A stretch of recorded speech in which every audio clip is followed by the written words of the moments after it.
Odors for 20, Art. Wow, that dates me, doesn't it? It does. Yeah. Remember the old days when on Jeopardy they used to go, they would take the category and go 20, 40, 60, 80, 100. They would go in that order. Yeah. And now they just jump all over the freaking place. Yep. Yeah. Now they show you where the daily doubles are too. Us, not them. What? They show you where it is on TV. Well, it's a harder question, isn't it? Okay. I don't know. Sometimes. Depends. If I know anything about it, it's easy. If I know the answer, no. See, if this is the kind of because I don't want to know where it comes from. repartee that you would like to partake in, please What is your problem? like, subscribe, and follow. This is True Really News. Yeah, do that. And tell all your friends about it. We want more of you because we like you.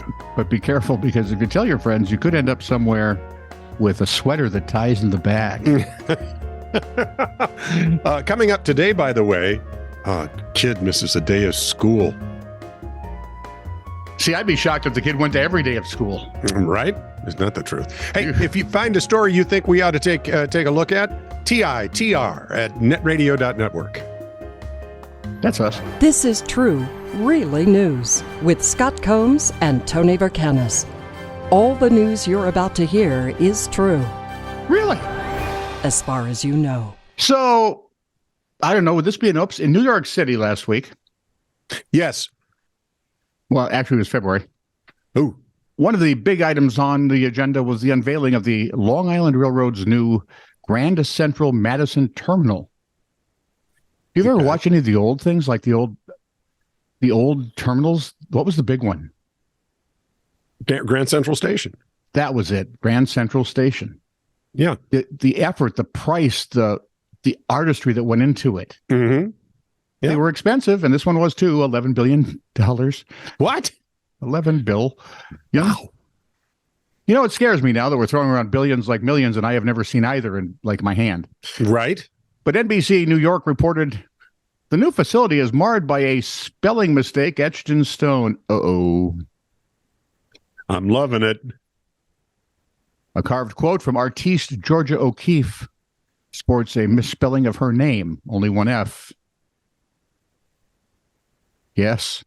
Oh, come on, you know it's coming. Yes, said the MTA Communications Director Tim Minton. We clearly effed this one up. It's being fixed, however, he didn't say when or He's how close. the edit would be complete. How are you're going to take that the whole? There must be at least one or two blocks that have to come out. Well, he's So almost it's now 11,200,000,000. Well, here's your other problem is if you just throw another F in, it's going to be off center. So you got to move Yeah. the whole thing, right? Yep. And really, he missed his opportunity here. We didn't F this up.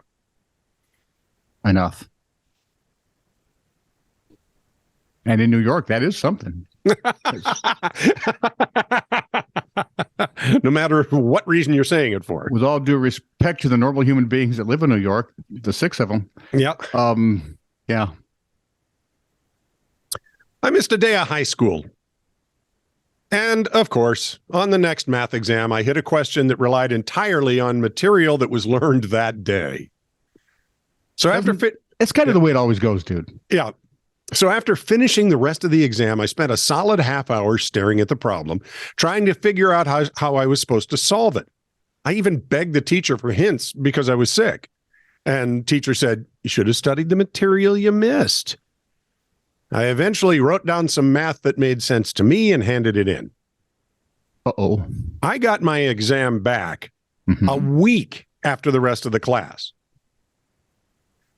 Whole time, my teacher was consulting with the principal and other math teachers on what to do about my answer, which was correct.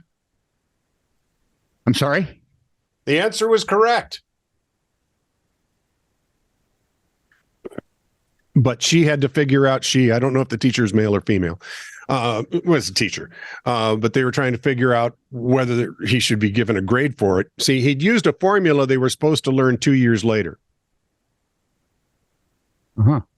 So he got a 0 on the problem for not having learned the material. Uh-huh. Teacher explained, we're not testing for your ability to improvise. Yes, we would not want you to be able to leave this building with you able to think. He followed the principles of math and came up with the right answer. You should give that kid a gold star, a medal, a steak lunch, and maybe a car. Or make him a teacher. Right. There you go. Back to you, Antoine. A couple in Etobicoke, Toronto, left. It was at one time, I guess, a small city. Okay. In Toronto. I thought Toronto was a city. Toronto is a city. Okay. So it was somewhere in Toronto. Now it's just a administrative district of some, I don't know. Anyway. So it's like Washington, D.C., maybe. Okay. A couple in Etobicoke, Toronto, left on an extended business trip in January. Okay. According to CTV News, that's Canadian television. Thank you. When they returned home months later, they were stunned to realize that their house had been sold. And the new owners are already living there. Oops. Imagine my surprise. Hi, we're not related. Yeah, this would be an oops. Police said a man and woman impersonated the owners, hired a real estate agent, listed the property using fake ID, got the money apparently, and skedaddled. That's an old ancient Egyptian term for left. Mm-hmm. The police still looking for the imposters at this point. Wow, you can't even leave on your. You can't. Ooh, that never happened. Never happened in my house. You ready? My brother's daughter. So your niece they're moving from the Pacific Northwest to Arizona, back to Arizona. Okay. And they bought a house, and when they pulled up, there was no keys. Was it a very, very, very fine house? It was. Oh. It had been squatted upon.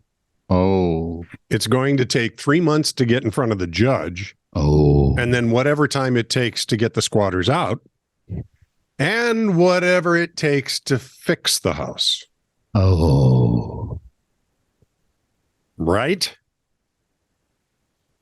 Ugh, drives me nuts. If you can prove you own the house, I would think you'd be able to just go in there with a SWAT team and throw the rascals out. Did you ever watch 3 Days to Kill? Movie with Kevin Costner? He's a CIA what works guy. Yeah. Dying of some disease. Wants to spend time with his family there in Paris. Mm-hmm. And he gets there and he has his own, he's divorced, but his wife and daughter live there and he's got an apartment there and there's a family living in it. So he's noticeably upset. Mm-hmm. Noticeably. He's got a gun. Not that noticeably. He went to the police station and they politely informed him while trying not to watch a soccer match. You can't kick them out. It's winter. My place. Yes, but it's winter. Then I'll go to you better wait till April.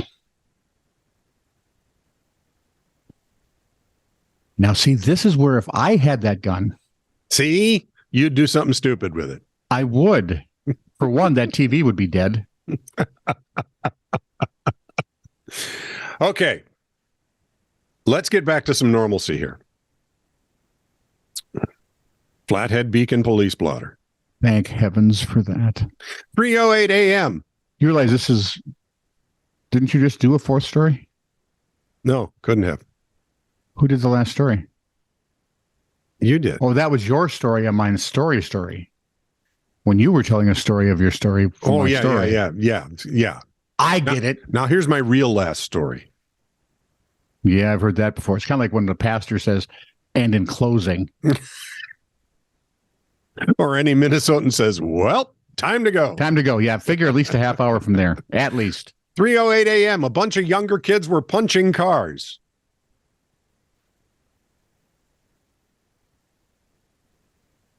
See, the question that leaps to my mind is why? They're younger kids. They're dumb as posts. Who knows? Yeah. They had to be guys. They had to be boys. 8:42 a.m. A caller was concerned that an abandoned metal coffee mug at a park was actually a pipe bomb. Okay, that's the first one. That's the first one in all of these that you've done that makes it, well, that's the closest to maybe. Yeah, right. 2:07 p.m. Someone moved a detour sign. Want to guess why? Pipe bomb? It Oh, was blocking the street they wanted to drive down makes sense. and then into the river. 2:07 p.m. No, 2:10 p.m. Just 3 minutes later, a woman slumped over the wheel of her car was just taking a quick nap. Little snoozy. Yeah. And finally, 4:23 p.m., somebody accidentally dialed 911 while discussing the best model Subaru to purchase. I'll take the Impreza and hello, officer. See, my first thought is maybe you wanted to call before you decided on the Subaru. Just a thought. The point is, Subarus are nice cars. They're lovely They're decent. cars. Sure. Oh, and we could use a Subaru sponsorship, frankly. That'd be great. Because my truck is dying over here. You see? So There are just send parking us- lots that look at me coming and go, please don't park here. Please don't park here. Please don't park here. He's going to bring down the. Our property value Parking dies. facilities. Right. The other cars will move without drivers. This is true, really news. Send email to TITR@netradio.network.